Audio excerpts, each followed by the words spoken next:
Hi guys, வணக்கம். Welcome to Mrs சமையலறை.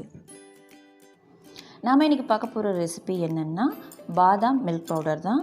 இது வந்து நம்ம கடையில் பேக்கெட்டாக வாங்கும்போது ரொம்ப ரேட் ஜாஸ்தியாக இருக்கும். அதனால் இன்றைக்கி நம்ம ஒரே ஒரு கப் பாதாமை வச்சு ரொம்ப ஹெல்த்தியாக எப்படி வீட்டிலேயே ப்ரிப்பேர் பண்ணுறதுன்னு பார்க்கலாம்.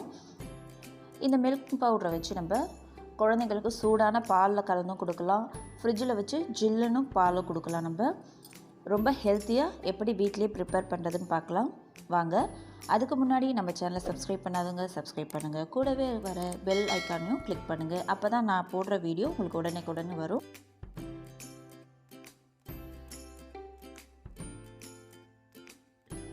ஃபஸ்ட்டு ஒரு பேனில் ஒரு கப் பாதாம் சேர்த்துக்கலாம். இது வந்து 200 கிராம். ஸ்டவ்வை வந்து மீடியம் ஹீட்லேயே வச்சு இதை நல்லா வந்து நம்ம வறுத்து எடுத்துக்க போகிறோம்.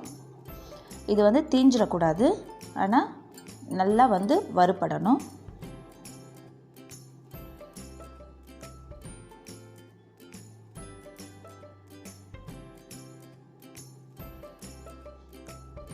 பாருங்கள், உங்களுக்கு நல்லாவே தெரியும், இது வந்து நல்லாவே வறுபட்டுருச்சு.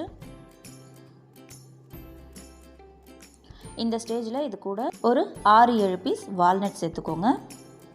இது கூட நீங்கள் வந்து பிஸ்தா அந்த மாதிரி சேர்த்துக்கலாம். நான் வந்து இன்றைக்கி வால்நட் சேர்த்துக்கிறேன். இது வந்து ஆப்ஷனல் தான். இதையும் லைட்டாக வறுத்து எடுத்துக்கலாம்.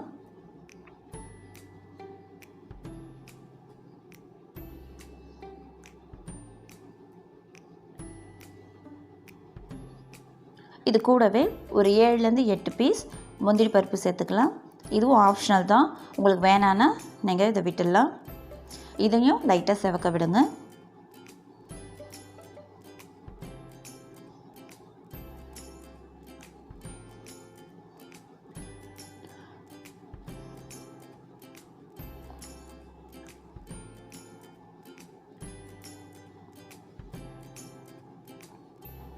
எல்லாமே சேர்ந்து நல்லா வறுபட்டுடுச்சு. இப்போ ஸ்டவ் ஆஃப் பண்ணிக்கலாம்.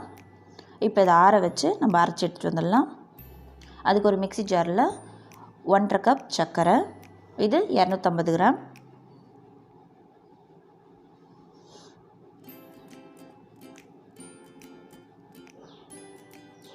அரை ஸ்பூன் மஞ்சள் தூள், இது கூடவே 10 போல் ஏலக்காய், கொஞ்சமாக குங்குமப்பூ, இதையும் சேர்த்து இதை நைஸாக அரைச்சி எடுத்துகிட்டு வந்துடலாம். நான் அரைச்சி எடுத்துகிட்டு வந்துட்டேன். இதை வந்து ஒரு பிளேட்டில் மாற்றி வச்சுக்கலாம்.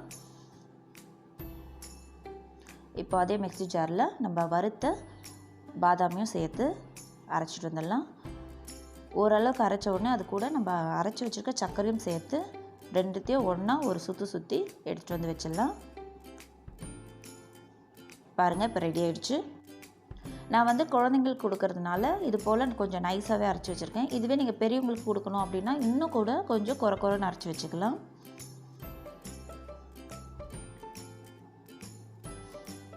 இப்போ இதை ஒரு இது போல் கண்ணாடி பாட்டில்லையோ இல்லை பிளாஸ்டிக் பாக்ஸ்லேயோ காற்று போகாத மாதிரி ஸ்டோர் பண்ணி வச்சுக்கோங்க. இது 3 மாதம் வரைக்கும் ரொம்ப நல்லாயிருக்கும். நீங்கள் ஃப்ரிட்ஜ்லேயே ஸ்டோர் பண்ணிக்கலாம். பாருங்கள், சூப்பராக ரெடி ஆகிடுச்சு. இப்போ இதை நம்ம பாலில் மிக்ஸ் பண்ணலாம். ஒரு டம்ளர் பாலுக்கு 1 to 1.5 ஸ்பூன் வரைக்கும் நம்ம சேர்த்துக்கலாம். நம்ம சூடாகவும் குடிக்கலாம், இல்லைனா இதை இப்போ ரெடி பண்ணிவிட்டு ஒரு 1/2 hour ஃப்ரிட்ஜில் வச்சு ரொம்ப ஜில்லுன்னு குடிக்கலாம். ரொம்பவே இந்த வெயிலுக்கு ரொம்பவே நல்லாயிருக்கும். இந்த ரெசிபியை நீங்கள் வீட்டில் கண்டிப்பாக ட்ரை பண்ணி பாருங்கள். ட்ரை பண்ணி பார்த்துட்டு உங்கள் கமெண்ட்டை எனக்கு அனுப்புங்க. நம்ம சேனல் பிடிச்சிருந்ததுன்னா லைக் பண்ணுங்கள், ஷேர் பண்ணுங்கள். மறக்காமல் நம்ம சேனலை சப்ஸ்கிரைப் பண்ணுங்கள், கூடவே வர பெல் ஐக்கானையும் கிளிக் பண்ணுங்கள். தேங்க்ஸ் ஃபார் வாட்சிங்.